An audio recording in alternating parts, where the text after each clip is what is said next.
Hey guys, this is Dr. Hub. Today we look at the PDPH. So what does this stand for? This stands for the post-dural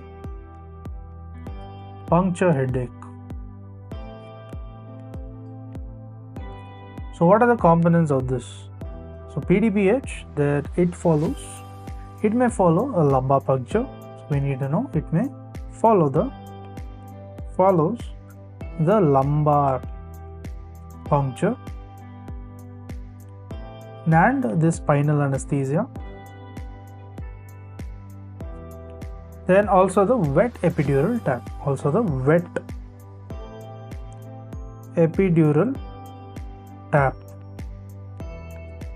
So this is in which the epidural needle is pierce the dura.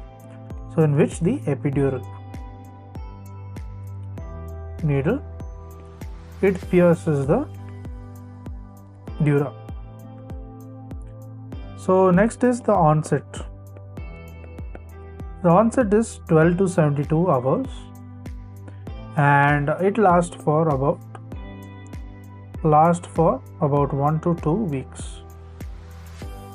Next is it can be aggravated.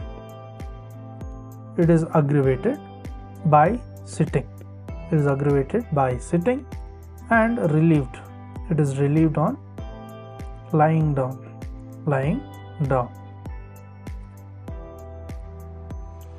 Next we'll move on to the incidence. So the incidence, it can increase. So it increases with larger needle.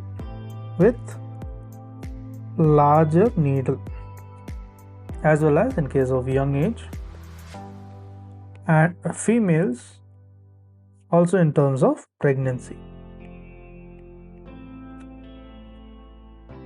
So the prevention is by the use of the thinner needle. So how do you manage this PDPH? The management is by you have a supine position and you also administer the IV fluids. Next is you do caffeine and analgesia.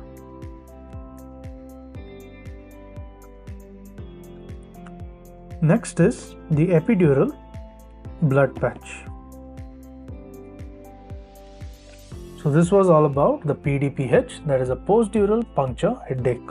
To learn and grow daily like this, please do subscribe.